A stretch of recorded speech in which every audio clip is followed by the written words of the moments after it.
Hey, leader, and welcome to another episode of the L3 Leadership Podcast, where we are obsessed with helping you grow to your maximum potential and to maximize the impact of your leadership.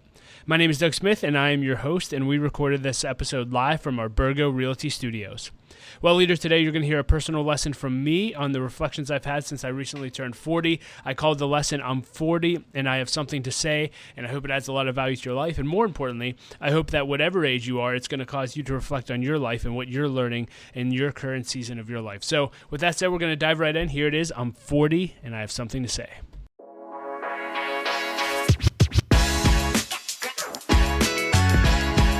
Hey, leader, today I'd like to talk to you on the subject, I'm 40 and I have something to say.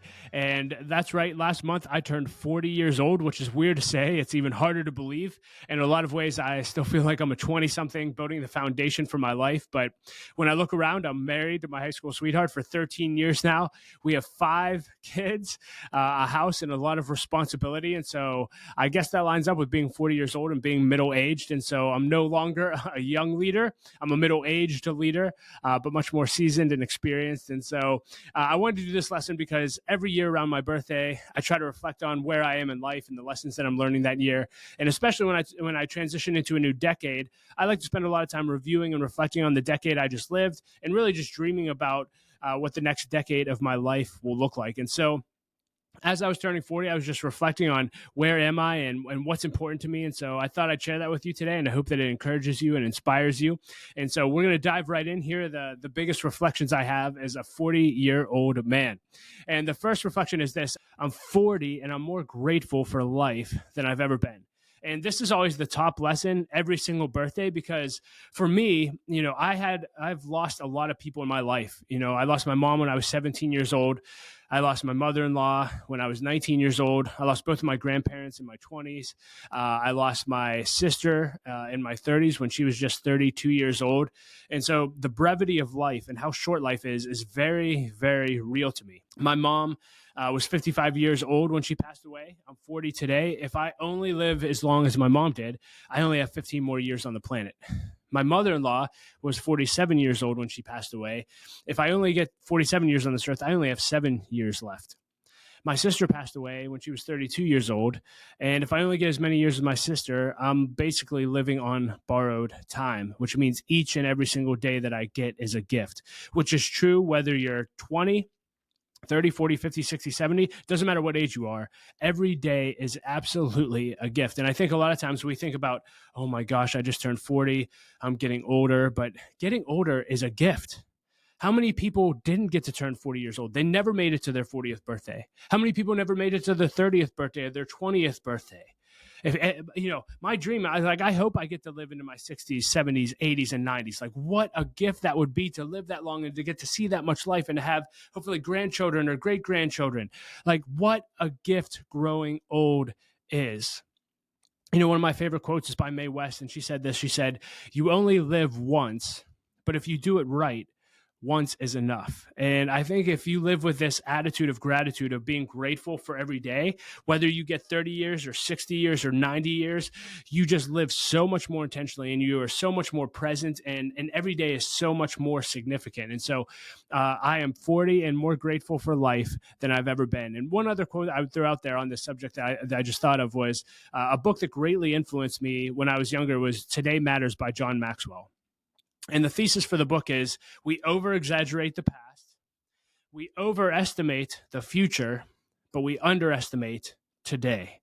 That is so good. That changed my life. We over-exaggerate yesterday. Isn't that true? Hey, those were the good old days, the glory days. They're behind me. My best days are behind me. That's not true. We over-exaggerate how good yesterday was. And a lot of times we overestimate the future. Oh, if I just get married, if I just get a house, if I just get, whatever you're aiming for, then I'll be happy. And we overestimate how significant the future will be. But we underestimate today. And today is the only time that we get. And so, leader, I just want to challenge you. I hope that you're enjoying everyday life. I hope that as you're getting older and you're no longer a younger leader, that you're not saddened by that, but you're grateful that you've had a young leader journey, that you had a middle-aged journey, that every day you've gotten as a leader is a gift. The second reflection I would share with you is I'm 40 and I have something to say. I'm 40, I have something to say. Now, I shared this and a friend reached out to me and she said, Doug, you've always had something to say, which is true. I've always had a voice, but why I share that specifically now, and especially now I'm turning 40, that's something God spoke to me when I turned 30. When I turned 30, I was doing a decade review, and I just remember I was just praying, and God spoke to me and he said, Doug, in your 20s, I gave you a foundation to build your life on. In your 30s, I'm going to give you something to say. And in your 40s, I'm going to give you a platform to say it. I'll say it one more time because it was so powerful to me. Doug, in your 20s, I gave you a foundation to build your life on. In your 30s, I'm going to give you something to say. And in your 40s, I'm going to give you a platform to say it. And, now that I'm 2 decades into that, I can say that so far that has come to pass and that has been true. In my 20s, I really do feel like I laid a foundation. In my 30s, as I reflect back on the past decade, I just wrote down a few things that have happened in my 30s, when God said he would give me something to say. In my 30s, I got clear on my values. I went through 2 tough seasons with anxiety and physical symptoms. I lost a sister to a heroin addiction. I got promoted multiple times and am now helping lead an organization. I helped lead a $25 million capital campaign for an organization. I recorded hundreds of podcasts, hosted 3 conferences. I wrote a book, which still needs published. I earned some money. I bought a house, and we had 5 kids during my 30s. That's a lot. And, there's a lot of good times in there, but I had some really hard times in my 30s too. And I certainly do have a lot to say based on the life experience that I've lived. But, I often think about if I had to know what I'd have to go through to have something to say, I'm not sure that I would have signed up for the journey. But nonetheless, I'm coming out of my 30s just saying, like, I've lived a lot of life for just having 40 years on this planet. And I feel like I'm finally confident that I have something to add to the world, that I can bring value to any room that I'm in. And so I'm really excited, if as what God spoke to me comes to pass, if my 40s, he gives me a platform to share what he's put in my heart. I'm really excited to be able to impact a lot of people that way. So I'm 40 and I have something to say. At Endosha, we help transform visions into results. What does that mean? We often work with companies who are doing amazing things that have incredible products and services, but fail to communicate what they do properly and market themselves effectively. We passionately serve entrepreneurs, business leaders, and visionaries to see what's in their heart and their visions for the future come to life. We do that by providing fractional marketing leadership and creative execution all in one. That's what we call VCMO. With VCMO, you get a marketing director and a team of creative professionals to help execute all of your marketing needs, all for one monthly cost. How do we do all this? We do it 3 ways. Number 1, we get your vision. We get excited about your mission and your trajectory as a company and come alongside to see you go further, faster. 2, we have a team of talented strategists and creatives to get all of the work done. And 3, we flat out work freaking hard for you and your company. Reach out today. Let's start a conversation. Number 3, I'm 40 and I'm more passionate about personal growth than I've ever been. This is huge. I'm 40 and I'm more passionate about personal growth than I've ever been. When I was 18 years old, if you know my journey, I had no idea. I barely graduated high school. I certainly had no idea there was something called personal development or personal growth. And my mentor, Larry Betancourt, handed me a John Maxwell CD. And it was called Standing Tall. The lesson was called Standing Tall. It was Enjoy Stewardship Services. And I listened to it. And for whatever reason, something went off in me. And I didn't know it came with notes. And so I transcribed the whole lesson word for word. And I called Larry and I said, give me everything like this that you have. And he gave me binders full of Maxwell CDs. And so I spent the majority of my time in my 20s listening to John Maxwell leadership lessons, literally like 2 or 3 hours a night. My friends would come over and want to get drunk and high and be like, no, we're going to watch the 21 Irrefutable Laws of Leadership on DVD. And they all kind of rolled their eyes and left. But I just sat there and I was so hungry for growth. And why am I passionate about this? Because growth is the promise that you can be more tomorrow than you are today. Growth is the promise that you could be more tomorrow than you are today. And so I got addicted to this whole cycle of, okay, if I grow today, if I do something to grow today, I'll be better tomorrow. And here's what I know, leader, when you get better, everyone around you wins. If I grow as a leader, everyone that I lead in my organization is going to benefit from that. If I grow and develop as a husband, my wife and my kids are going to benefit from that. If I grow and develop as a father, my kids are going to benefit from that. If I grow and develop as a friend or as a family member, like everybody wins when a leader gets better. And you can do something every single day to get better. And so that's my charge. I've been doing this now. I'm 40 years old. What is that? 22 years. I've been doing something every single day to grow and develop. It's listening to podcasts. It's listening to audiobooks. It's meeting with mentors. It's getting real authentic feedback from people who know you and love you and want to challenge you. But I'm more passionate about this than ever. Like when I look at where I started as an 18-year-old, barely graduating high school with basically no hopes or dreams for the future, to where I am today in my 30s, leading an organization, like that is a large and a huge journey that I've taken. And it's been a journey of growth and growing every day. And so if I've grown that much in the past 22 years, I get really excited about where could I grow throughout my 40s? Who can I become? What can I do? What could I accomplish if I keep growing every day into my 50s, 60s, 70s, 80s, 90s? That's the excitement of personal growth. It's the promise that you can be more tomorrow than you are today. So leader, get growing. All right, number 4. I am 40 and I'm more confident in who I am and what I bring to the table.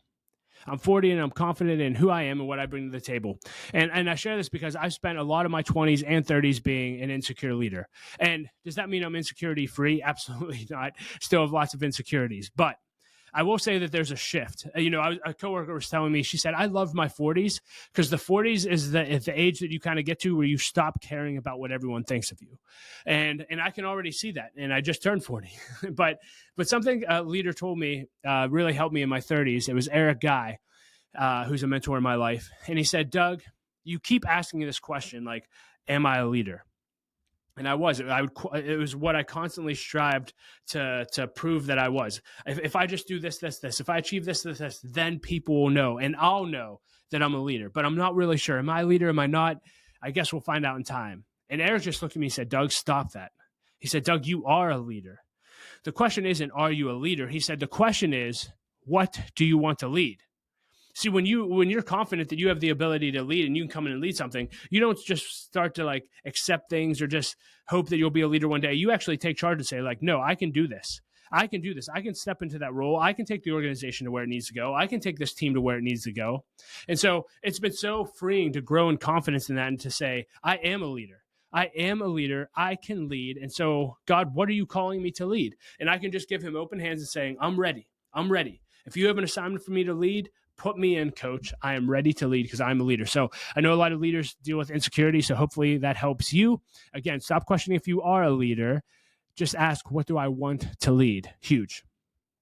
Number 5, I'm 40 and family is everything. I'm 40 and family is everything. No surprise here, right? But family really is everything to me. This was instilled in me through really my in-laws, my father-in-law and my mother-in-law.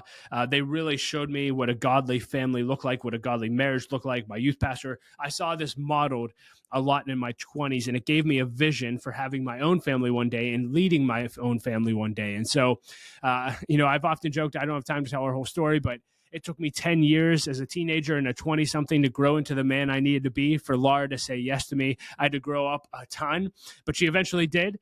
And we got married when I was 27 years old. So we've been married now for 13 years. And we have 5 beautiful kids. We had all 5 kids, at least I did. Laura started in her 20s, but we had all 5 kids in my 30s. So literally 10 years. Laura and I joke she's been pregnant for an entire decade, which is crazy. But I'll just say this with family. Like, if you would have ever told me we'd have 5 kids, I would have never believed you. But as we've grown and developed as a family, we got around this ministry called Family Teams, and they really transformed the way that we view our family. And basically the whole premise is the guy that started it, Jeremy Pryor, he lived in Israel for 2 years with an Israeli family or Jewish family, and he learned a totally different concept of family. And he said, in the Bible, in the East, basically their view of family is the family is a multi-generational family team on mission. Everything you do is about the family. Where in Western culture, in the U.S., it's all about the individual. Hey, we're a family, yes, but we're raising individuals to go out and be their own independent person and do their own independent thing. And he said we're missing it big time. And so that gave us a vision of really just expanding our family and just saying, hey, what do we want our dinner table to look like 30 years from now? What would our impact of our family be 5 generations from now if we intentionally put family first and intentionally train our kids and raise them right? Like, imagine the impact the Smith family could have 5 decades from now. When you start thinking about that, it changes everything in the way that you parent. In fact, Jeremy's encouragement to parents is parent with your grandchildren in mind, because when you do that, you'll get it right. Because if you just focus on the next generation, you can get frustrated and mess things up. But when you start to think long term, right, starting with, hey, how many kids do we want to have? Okay, man, what do I want our family team to look like in 30 years? Man, I would love, we have 5 kids now. And again, we weren't necessarily planning on having 5, but 5 kids, like imagine how many grandkids we could have. Like, it would be amazing. And then imagine if all of those kids have kids and those kids have kids and they are all taught godly values and are all living for God and all taught leadership and they're making a leadership impact in their cities, their nations, and their world. Like, your family can change the world if you get this right. So family is everything for us. It's what we're putting all of our resources into and all of our training. And I could do a whole another lesson on how we're parenting, but I'll just stick with that I'm 40 and family is absolutely everything to us. It is the number one priority. It's more important than everything else. And of course, God's first, but God in our family. But our family is a way higher priority than our careers or anything else. Our family team is everything. Next, I'm 40 and I'm fully known, fully loved, and fully challenged. I'm 40 and I'm fully known, fully loved, fully challenged. You probably have heard me say this a million times, but every leader needs a community in which they're fully known, fully loved, and fully challenged. You need this. Fully known. What does that mean? It means you have a place and a community around you where you can fully share anything that you're going through, and you feel okay and safe to do that. Fully loved. What does that mean? You're going to be loved unconditionally, regardless of what you share. You could be going through the worst time of your life. You could have made the dumbest decision you ever made, and people are going to love you right where you're at. But not only do we need known and loved, we also need challenged, fully challenged. And, I always tell people that, sometimes I want a hug and a pat on the back, but what I need is a slap in the face, right? I need someone to literally, and I've had that happen in my life. A kid changed my life by slapping me in the face, but slap me in the face and say, what are you doing? You're better than this. Why would you do that? You got to change this now. And we need fully challenged. And leader, I'll just say this. If you have a place where you're fully known, loved, and challenged, you just live life differently. You walk with a different confidence because you're not trying to strive for love or find love or meet all these things. Like, you have it. You have community around you. At Light of Life, we often say with people struggling with addiction, the opposite of addiction isn't sobriety. The opposite of addiction is actually community. And we are built for community. We are built for relationships. And so I would just encourage you, leader, if you don't have a community in which you're fully known, loved, and challenged, regardless of what age you are, you need to make that your number one priority of finding that, because it will change everything for you. But I'm 40 and I'm fully known, loved, and challenged. I'm so grateful for the men and women in my life who love me that way. It makes all the difference. Next, I'm 40 and I'm still focused on my health and fitness. Again, I've done lessons on this, but I grew up a very heavy kid, very out of shape, and my physical trajectory was not great. But in 2025, my father-in-law kind of intervened in my life and called me out and challenged me to be better. Again, that fully challenged. And he basically said, like, one area you need boundaries in and accountability is what you eat and how you're living your life. And from 25 on, I've been pretty strict with my health and fitness because I have a vision for health and fitness. For me, health is like, I want to do everything within my control to live as long as I can. Like, I want to live, if I can live in my 90s or hundreds, that would be amazing. And can things out of my control happen to me? Of course. But there are a lot of things we can do with our health that are in our control.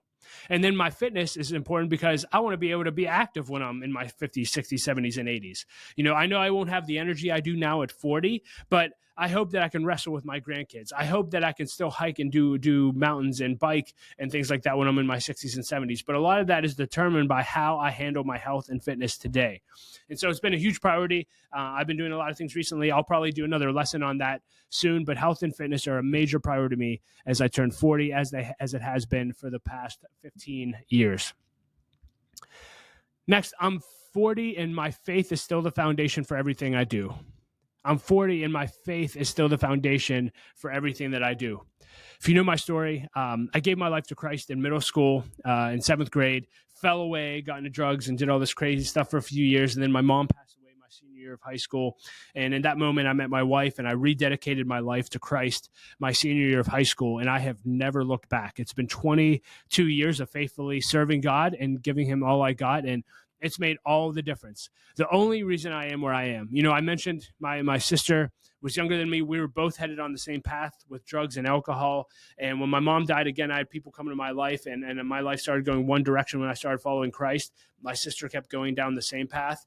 And unfortunately, obviously, we lost my sister to an overdose. She got involved. But if it weren't for the grace of God in my life and me surrendering my life to God, it's likely that I would have been on the same path my sister was. My friends constantly told me that they thought I was an alcoholic already and on my way to being a drug addict. And I'm just so grateful that I surrendered my life to God. It was the greatest decision that I've ever made in my life. And I tell people all the time, you could live 1,000 lifetimes living out your own plan for your life, and it would never compare to the one life that God has planned for you. And so my encouragement to you is, if you haven't given your life to Christ, surrender your life to him. It's the greatest decision that you'll ever make. He'll be with you the rest of your life. One of my favorite quotes is actually from the play Les Mis, and the main character, Jean Valjean, is singing, and the line goes this: it said, "I gave my life to God, I know. I made that bargain long ago. He gave me hope when hope was lost. He gave me strength to carry on." And man, did God meet me when I was absolutely hopeless in my life. And man, has he given me strength to carry on in every season of my journey, with the high highs and the low lows. And he'll continue to do that for the rest of my life. And he'll do that for you too. So again, if you've never given your life to Christ, I can't encourage you enough to do that. If that's ever anything you want to talk to me about, I'd love to have a conversation. Feel free to reach out about that. Two more things. The last one, as far as my 40 reflections, is I'm 40 and I have a great financial foundation. I'm 40 and I have a great financial foundation. Again, when I was 18 years old, had so many people come in and change my life. And I've mentioned my father-in-law, Mike Stidell, multiple times, but he sent me through Financial Peace University by Dave Ramsey when I was 18 years old. He paid for me to go through it. And in that, if you never heard, Dave Ramsey has a plan called the Financial Peace Plan. And it's basically a baby step plan of how to manage your finances. And that really laid a financial foundation for how I should be managing my finances, which I was never taught. And that foundation that I was able to build in my 20s compounded in my 30s. And Laura and I still follow that plan today. We're now at a place where we've gotten a financial advisor. And so we're constantly getting coached on what to do with our finances. And I would just say, if you're a young leader listening to this, and no matter where you are, really encourage you to connect with Dave Ramsey and his stuff. If you've never learned how to manage money well, if you're in a lot of debt, he'll help you get free from that. And he'll just help you get your financial life in order, which is so important. And again, I really think you need a financial advisor as well, because you need a coach. You need coaches in every area of your life. It's so helpful that Laura and I have Ryan Walzak, who's our financial advisor, to coach us and say, hey, this is what you should do with your money. And we could always disagree, which we often don't. He's brilliant. But we're so grateful for that coaching in our life, and it's made all the difference for where we are financially now. So get your financial life in order. And as we wrap up, those are the major things that I've reflected on as I turn 40. And I would just say this, that I'm really excited about my 40s. I said, I know that God spoke to me that he'll give me a platform to share what he's put in my heart in my 20s and 30s. And I'm really excited about that. But the beautiful thing about a new decade is it's a brand new season to dream. And I'm really grateful for the last 40 years and everything that God's done in and through my life. But I know he's not done. And I'm really excited about what the next decade of my life will bring. And so more than anything, I hope that this lesson encouraged you to just reflect on where you are in life, no matter what age you are. I hope that it's caused you to determine what's important in your life. And I also hope that you'll be dreaming about what your life could look like if you continue to grow every single day. Because remember, growth is the promise that tomorrow can be better today, and you could be more tomorrow than you are today. So I hope this lesson encouraged you. I'm going to be doing a lot more personal lessons. And so I hope that that'll add value to your life as well. Thanks for tuning in, and we'll talk to you next episode. Thank you so much for listening to my lesson. I'm 40 and have something to say. Again, I really hope it encourages you to take time to reflect on whatever age you are and the lessons that you're learning at your current age. It's a really, really powerful exercise. You can find links to anything that I discussed in the show notes below. And I want to give special thanks to our sponsor, Andosha Marketing Solutions. They are the producers of this podcast. And if your organization has any needs with marketing at all, I wholeheartedly recommend their services. You can learn more about them at andosha.com. That's ANDOCIA.com. And as always, I like to end with a quote, and I'll quote Mae West, who has my favorite life quote of all time. She said this, she said, "You only live once, but if you do it right, once is enough." Well, leader, that's going to wrap up today's episode. As always, remember, don't quit. Keep leading. The world desperately needs your leadership. I'll talk to you next episode.